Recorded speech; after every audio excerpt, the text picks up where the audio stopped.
and good evening, everybody. Good afternoon to those who are listening in the afternoon, wherever you are, whatever part of the world. God's Word is eternal and it's being released by His Holy Spirit to all those who are listening. This message will be a blessing to you because wherever the Word of God comes, it comes to reveal Jesus Christ. And whenever Jesus Christ is revealed, there is a blessing. Revelation of Jesus is followed always by a blessing. And I must thank God for this opportunity to minister the Word of God to you. You know that the mandate that Jesus has given us is to go and preach the gospel, is to go and make disciples of all nations, baptizing them in the name of the Father and of the Son and of the Holy Spirit, and teaching them all things that He has commanded us. So, that's what we are going to do today. Making disciples by teaching the disciples what Jesus has commanded us. And today I'm starting a 3-part series, a 3-part message on one of the most, important teachings, a series of teachings which Jesus gave His disciples. And it's called the Sermon on the Mount. And these teachings are contained in the book of Matthew, chapters 5, 6 and 7. Today I hope to share with you from Matthew chapter 5. These teachings are concerning the innermost being of a disciple. It all concerns the heart of a disciple, and I will encourage you to hear this message, receive it in your heart, ponder upon it, meditate upon it. Let the Word change the condition of your heart, because that's where actually Jesus wants to reign. Amen. So let the Word of God abide in you richly in all wisdom, so that you are able to live the Word of God and shine as a light, as a disciple of Jesus Christ. Let us start with this teaching. And Matthew chapter 5. Why it is called a Sermon on the Mount? It is actually a teaching on the Mount. It starts like this from verse 1. Seeing the multitudes, He went up. Who went up? That Jesus went up on a mountain, and when He was seated, His disciples came to Him. Now, if you are a disciple of Jesus, if you are a born-again believer, you can enter that place where Jesus was sitting and be with them on the mountain. It's called the teaching on the mountain, the sermon on the mount, because this teaching actually happened on the mountain. And Jesus and only His disciples were there. He is teaching His disciples. So my friends, if you are one of the disciples of Jesus, it's a good thing for you to sit at the feet of Jesus in the course of this teaching and receive His Word into your heart, so that this Word, will change certain attitudes, certain concepts, certain thought processes in your heart, and to start transforming your mind to think the thoughts of Jesus Christ. So, the scene is Jesus on a mountain. He is sitting there and his disciples are with him, all the 12 disciples. Next verse says, he opened his mouth and taught them. And this is what he said and taught. Blessed are the poor in spirit, for theirs is the kingdom of God. Now, these 9 blessings which he talks of is generally called the Beatitudes. And in this, Jesus starts teaching by blessing, by telling people that a certain category of people are blessed. And then he goes on to say who those people are and what that blessing is. So there are 9 such, 9 such categories of people who are blessed. And we'll see. The first one is, blessed are the poor in spirit, for theirs is the kingdom of God. Poor in spirit is actually anybody who recognizes that he is in need of spiritual strength, because there is a lack in him, in his spirit. So a poor in spirit is a person who already recognizes the need of more in the spirit, of more strength in the spirit, of more, resources in the spirit. That the spirit has to be strengthened by the Holy Spirit himself. If a person is in that manner poor, theirs is the kingdom of God. You are blessed, for the kingdom of God is with you. Kingdom of God is in you. Amen. Second, blessed are those who mourn, they shall be comforted. This is a teaching, this is an assurance for the disciples of Jesus Christ, that if you are in a period of mourning, for whatever reason it may be, you shall be comforted. This is a promise of Jesus Christ. You are blessed to be comforted. And therefore anybody hearing these words, this teaching, Jesus is speaking to you from his eternal word and from his very, very important teaching on the mount. In case you are in mourning for whatever reason, you are blessed to be comforted. Jesus himself right now is comforting you. Amen. So that is a blessing of comfort to the mourning. Thirdly, blessed are the meek, they shall inherit the earth. Think of that. The next category are the meek people. Who are the meek people? The people who simply believe what Jesus said. Moses was supposed to be the meekest man on the earth. Why? In spite of his training in the house of Pharaoh, in spite of all the authority and work that God gave him, he was meek, he was just obedient to God. He was a meek man. So, all the people who are meek, who are just willing to obey God, whatever he says, and not allow the flesh or the self to come in between God and themselves, to obey God, be willing to obey him in whatever he says, those people are meek. And those people will inherit the earth. Think of that. It's a great blessing, right, for the meek people. Next, blessed are those who hunger and thirst for righteousness. They shall be filled. Now, if you are a disciple of Jesus, and you are hungering and thirsting, not for the things of the world, but for righteousness, you want to be a righteous person for God. You want to live a righteous life. You want to be as righteousness as Jesus. And you know that Jesus Christ has given his righteousness to you. You want that righteousness to manifest in your life. You will be filled. You will be filled with the righteousness of God. Amen. Blessed are the merciful. They shall obtain mercy.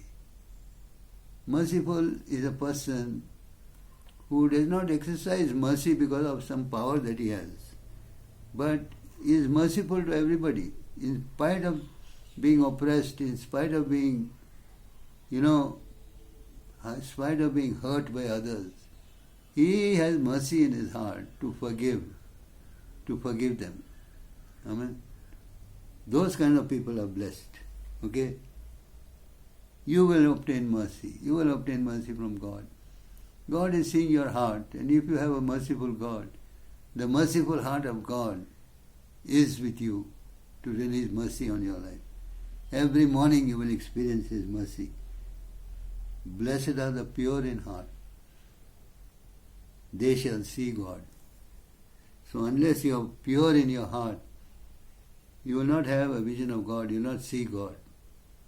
The heart is a place where all the deceitfulness is, all kinds of evil is there in the heart, it's embedded there. As a disciple of Jesus Christ, that has to come out. It has to be replaced by the Word. And the Holy Spirit has to bring holiness, sanctification and purity in your heart. If your heart is pure, your intentions are pure, your motives are pure, your thought processes are pure, you must seek this purity in the heart. You will see God. God is able to show Himself to you. He is watching the heart of man. So a pure heart will attract God. Blessed are the peacemakers, they shall be called the sons of God. So, you are a carrier of peace as a disciple of Jesus. Amen. Because you have had peace with God. You have attained peace through the blood of the cross. And you are to be a peacemaker. Bring peace wherever there is strife, where there is anger, where there is unrest, where there is rebellion. Bring peace. Carry the message of peace and be a peacemaker between man and God and between man and man. Amen. You are blessed. You shall be called the Son of God because the nature of God is in you. Blessed are those who are persecuted for righteousness' sake, because you have received that gift of righteousness. Then comes persecution into your life. People persecute you because you are living a righteous life. You are not like other people. You are separate from them. You will be persecuted. Okay? Such people, Jesus says, for yours is the kingdom of heaven. The kingdom of heaven is yours. The kingdom is yours because of this persecution. Blessed are you when they revile and persecute you and say all kinds of evil against you falsely for my sake. If you are living for Jesus, you are living day by day for Jesus, people will persecute you. They will say everything evil about you for the sake of Jesus Christ. In that case, what does Jesus say? Rejoice and be exceedingly glad. Rejoice and be very glad, exceedingly glad. For great is your reward in heaven. Your reward is in heaven. And that can come to you even on this earth. There is a reward for you. For so they persecuted the prophets who were before you. These people are in the habit of persecuting. You will face persecution. But remember what Jesus is telling you today. Rejoice and be exceedingly glad. Your reward is in heaven. Great is your reward. Amen. These are the Beatitudes. Think about this. Think where you stand here. Think about your heart situation. After that, he goes on to say, you are the salt of the earth. Amen. Jesus is saying that you are the salt of the earth. He's not saying you are like the salt. You are the salt. But if the salt loses its flavor, you know that salt is meant to give flavor in food. But he says if it loses its flavor, how can it be seasoned? Then how can the flavor come back to it? It is then good for nothing, but to be thrown out and trampled underfoot by men. Now what is this salt? Why does he compare a believer, a disciple, and say that he is a salt? In the old days, there was a covenant called the salt covenant. So apparently there are many teachings on this. Salt is a preservative, salt gives flavor, and you are preserving the earth itself. But I believe and I feel and I say, through what God has told me, is that this salt is relating to the covenant, the people in the covenant. All these 12 disciples are people in the covenant. One of them would betray Jesus. He will lose his covenant rights. He is no longer the salt after he did that. So what happens is, when you are in covenant with God, and we are in the new covenant, we are the salt people, the people of the covenant. So what happens to us, he says? Okay, it is good for nothing. So when you remain in the covenant, okay, you remain a covenant person on this earth, and you are like salt. He says, don't break that covenant. Don't lose that flavor. Don't lose that blessing. Don't lose that connection of the covenant. Because once you lose it, it's all over. You are like nothing. People will trample on you. So be careful of remaining the salt on the earth. The next thing he says, you are the light of this world. A city that is set on a hill cannot be hidden. Now don't be surprised when Jesus says, you are the light of this world. How can I be the light of this world? In the spiritual sense, this whole world is in darkness, right? You can see and you think there's light all around because it's day. But there is a darkness, a spiritual darkness. The world is dark. And in that dark world, you are light. That light you can't see, but the darkness can recognize that. Amen. And you are a light. You are sent as a light in this world. Remember that. There is light coming from you in a dark world. Amen. A city set on a hill cannot be hidden. If there is light, the city is giving light because there is light in the city. It's on a hill. You can't hide that city because it's on a hill. Nor do they light a lamp and put it under a basket. Why do people light a lamp? To give light in the room, in the house, right? They don't light a lamp and put a basket over it. Okay? But they put it on a lampstand in a high place, that it gives light to the whole house. Amen. God wants that light which is in you to shine. That light is the life of Jesus himself. He is the light of this world. And if that light is in you, you must shine. God wants to see that shining light coming from you. Amen. Never forget that there is darkness in you. Never forget that there is light in you. And that light has to shine into the darkness. Let your light shine before men. Okay? They may see your good works and glorify your Father in heaven. When there is light, obviously, you know you are walking in the light. You are bringing the light into the world. And there are good works in a person who has that light. Let that light shine. Let people see your works, your life, so that your Father in heaven is glorified. God wants to be glorified through your life if you are a disciple of Jesus. You have a very important assignment, a very high responsibility when you are a light of the world. Do not think I came to destroy the law and the prophets. Jesus is telling his disciples, don't think that I came to destroy the law and the prophets. Okay, I did not come to destroy, but to fulfill. Many people say that Jesus came, the new covenant, so all the old stuff is over. Jesus said, I didn't come to destroy. I came to fulfill. And by his life, we lived for 33 and a half years. He obeyed the law and fulfilled every aspect of the law. In verse 18 he says, assuredly I say to you, till heaven and earth pass away, not one jot or one tittle will by no means pass away from the law, till all is fulfilled. All has to be fulfilled. Okay, the law has to be fulfilled. And he is the one who fulfills the law. And therefore, having fulfilled the law, his righteousness is imputed to you. Which means that in you also the law is fulfilled. Whoever therefore breaks one of the least of these commandments and teaches men to do so will be called least in the kingdom of heaven. You know, there are people who disregard God's commandments and they bring that teaching also to the church, heretics. So what does it say? They will be called least in the kingdom. Those are the least people in the kingdom.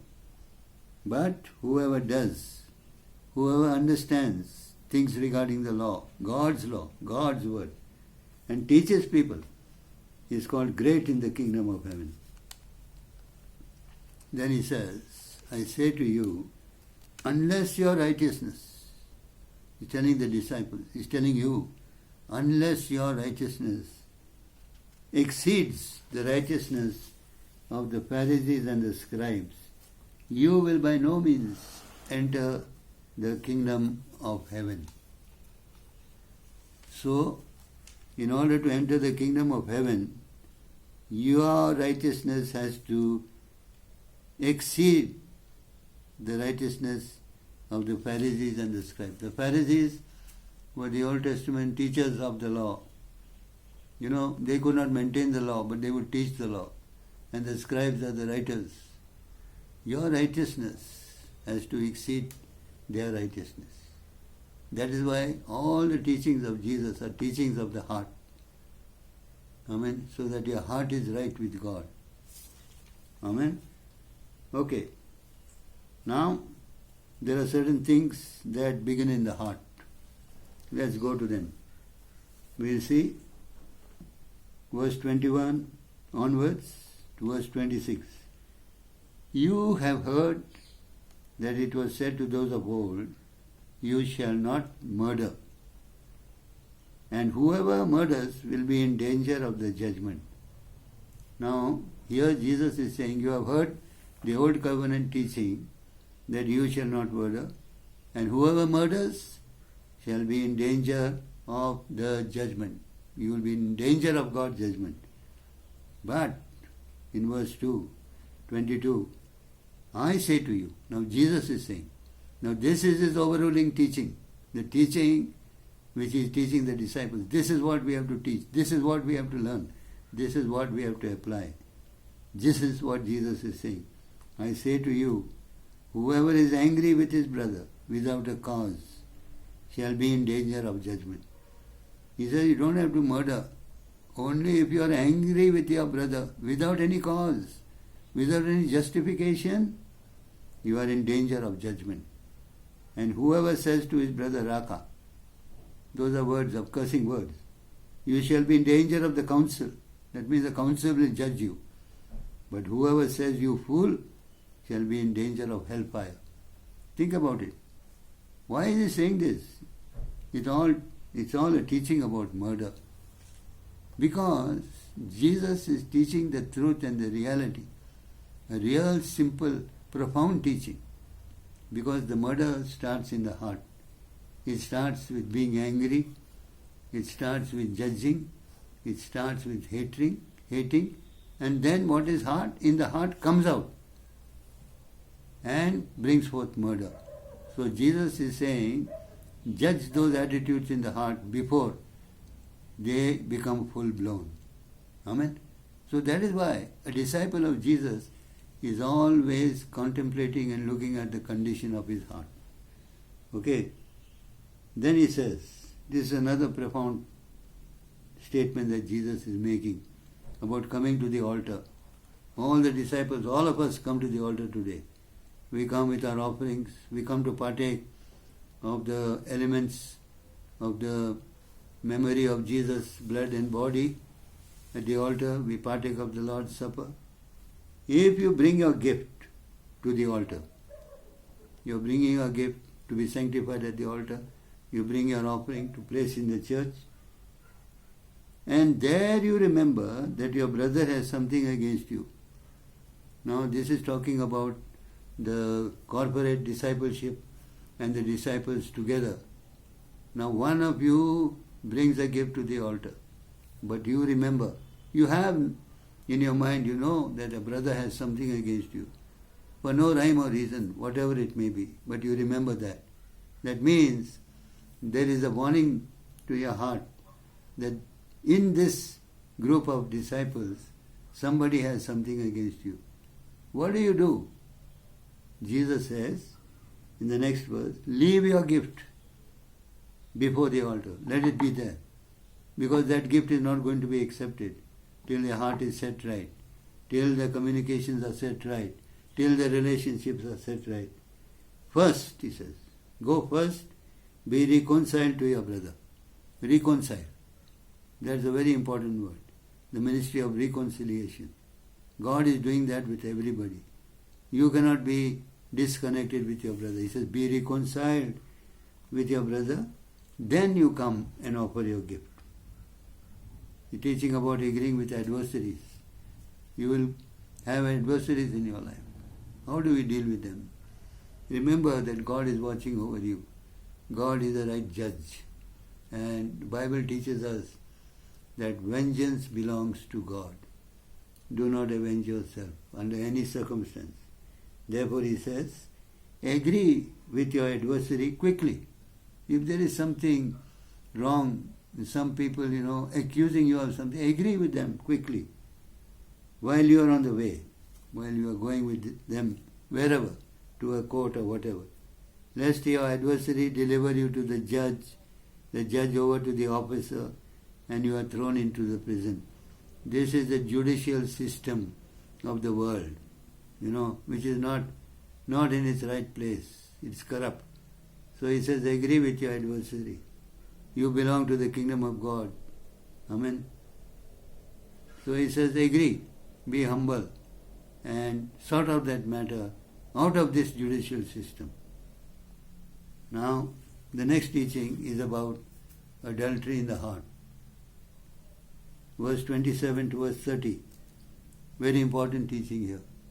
And this is a teaching against the nature of the human nature, which you have developed over the years, And there are desires in the human nature, various kinds of desires.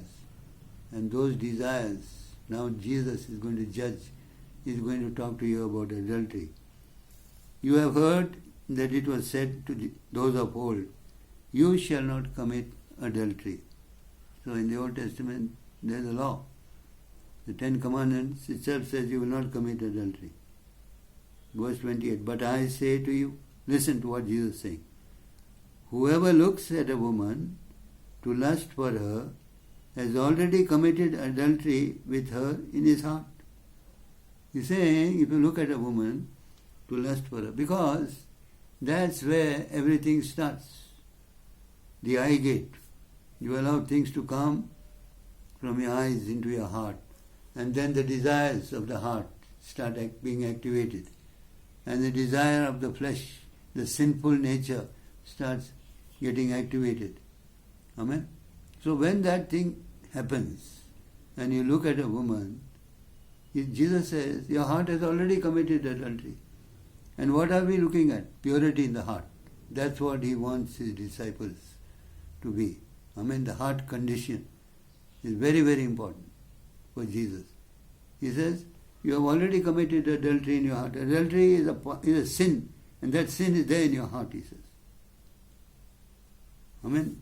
Isn't this a serious thing? So the condition of the heart. He says, if you are right, now he says, he gives a very kind of a direct and firm kind of a teaching, which tells us to take a drastic action against the sinful attitude of man. He says, if your right eye causes you to sin, pluck it out and cast it from you. For it is more profitable for you that one of your members perish than your whole body be cast into hell. So what he's saying is that your eye can allow the desire to sin to come into you. And if that eye causes you to sin, he says, take that eye and pluck it out, cast it from you. It is better for you to enter heaven without an eye than to be cast into hell. So even as a disciple, you are, this teaching about grace and things like that your sins are all forgiven, and they shall always be forgiven, even if you don't repent. These are against the teachings of Jesus Christ. See what a drastic action he says. If you sin, you can be cast into hell with your whole body. What's the use? Pluck out that eye means cut out that desire. That drastic action must be taken by you. Remember this. It is better to enter life without one eye. Look at the teaching of Jesus Christ. Remember this, that you should not allow your eye to be a light or a gate to bring darkness into your soul and cause you to sin, to instigate your sinful desires. Alright? If your right hand causes you to sin, cut it off and cast it from you. It is more profitable for you that one of your members perish than for your whole body to be cast into hell. It says, let one of your members perish, because if your hand is causing you to sin.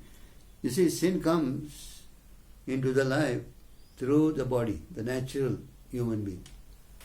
And the eyes and the ears, these are the two main organs that bring the sinful nature active, and activate the sinful desires in man. That's why he's talking about the eyes such a way. Then Jesus is talking about marriage in verse 31 and 32, saying, it is said in old, whoever divorces his wife, let him give her a certificate of divorce. In the Old Testament, if you are divorcing your wife, the teaching is, make a nice certificate and give, and your wife is divorced. But I say to you, listen, whoever divorces his wife, is very clear, is giving the reason, for any reason except sexual immorality, causes her to commit adultery. And whoever marries a woman who is divorced commits adultery. So divorce is permitted according to the commandment of Jesus only when there is a break in the marriage covenant through sexual immorality.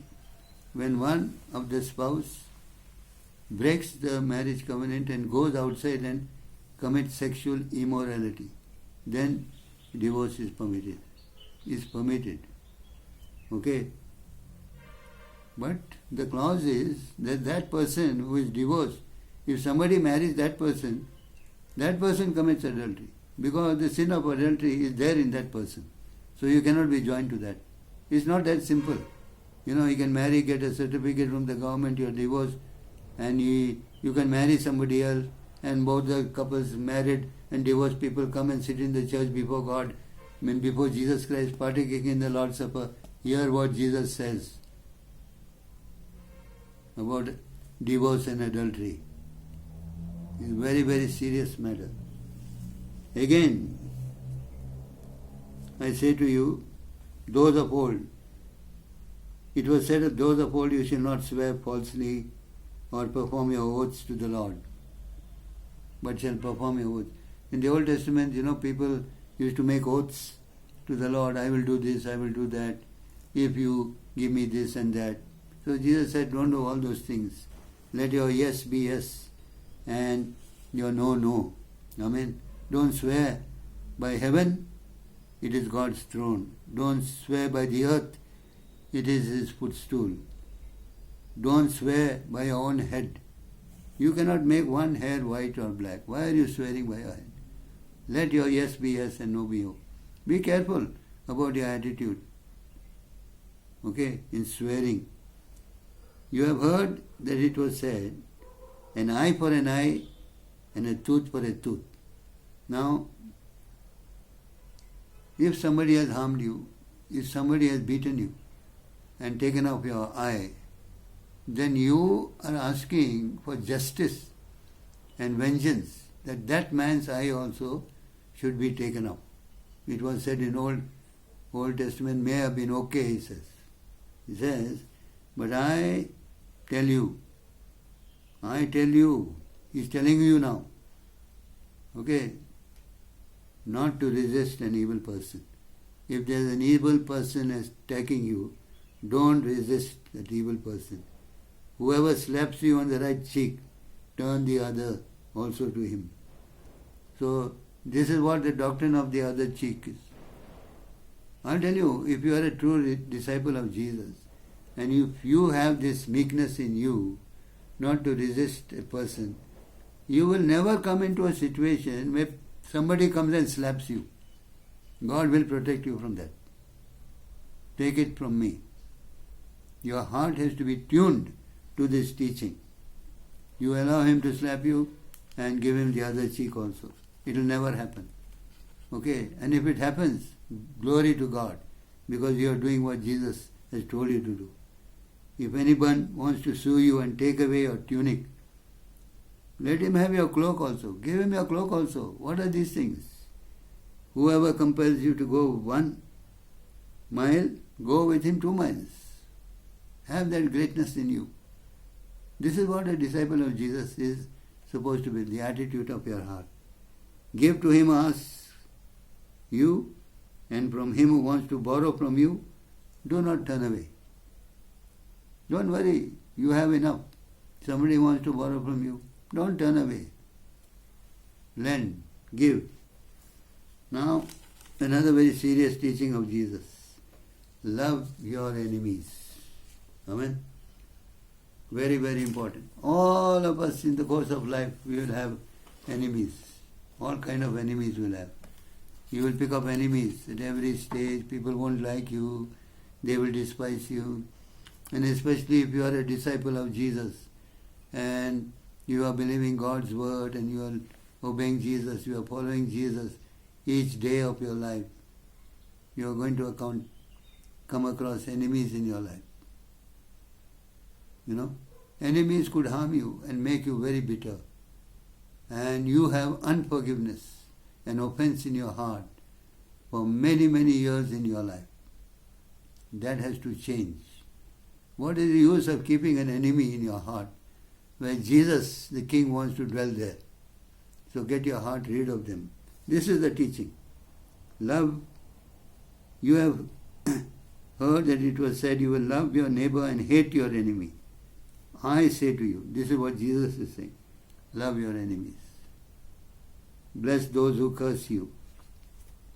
Do good to those who hate you. Pray for those who spitefully use you and persecute you. Love your enemies. Bless those who curse you. Love, bless. Do good to those who hate you. Love, bless, do good. Pray for those who spitefully use you and persecute you. So love, bless, do good, and pray for your enemies, those who hurt you and hate you. Love your enemies. And then he goes on to show that you may be the sons of your Father in heaven. If you do this, you are showing that you are the sons of God, our Father in heaven. Why? God makes his sun rise on the evil and the good. God is a just God. He doesn't say, oh, those people are evil, I will not give rain to them. Or this nation is bad and evil, I will prevent the sun from shining on them. No. God is a just God. Okay. He makes the sun to rise on the evil and on the good, and sends rain on the just and the unjust.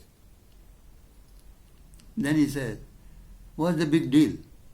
If you love those who love you, what reward have you got? You love those who love you, what reward do you have? Even the tax collectors, the sinners, they do the same thing. So you're not different from them. If you greet your brethren only, if you are greeting your brethren and only being friendly with your brethren, what do you do more than others? Even tax collectors do the same. Therefore, you shall be perfect, just as your Father in heaven is perfect. Be perfect. Love those. Love your enemies. Bless those who curse you. Pray for those who spitefully use you and despise you.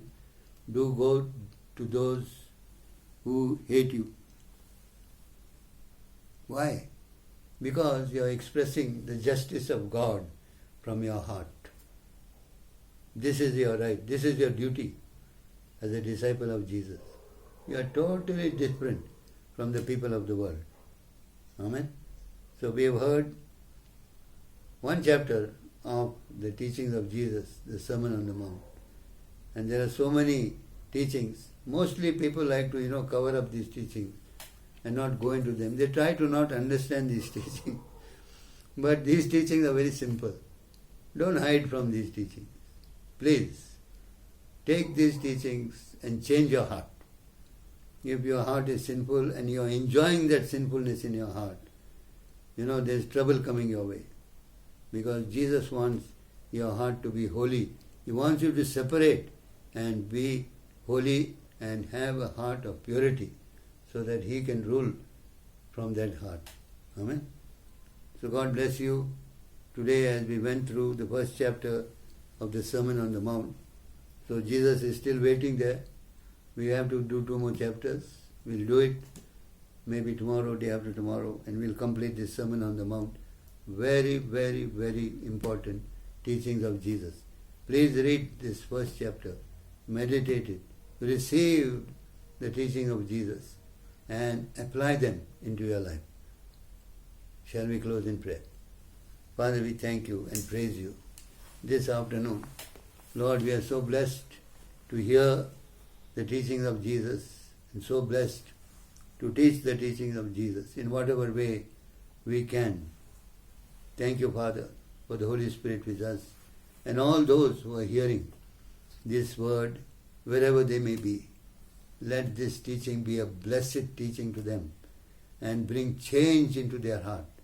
Let them receive the word and let their minds be transformed to the mind of Christ. Bless them, Lord, in every way. In Jesus' name, let your disciples be empowered with the word and today's teaching. Thank you, Lord Jesus, for your word. Thank you, Holy Spirit. We bless everyone who's heard this word. We bless you with peace as you are a disciple of Jesus. We bless you to take this word and propagate this word and teach other people the teachings of Jesus. Make disciples. That is our commitment. Amen. Go and preach the gospel. That is our commitment. All the glory to Jesus Christ. Let His kingdom come and will be done on this earth. In Jesus' name we pray. Amen. Amen.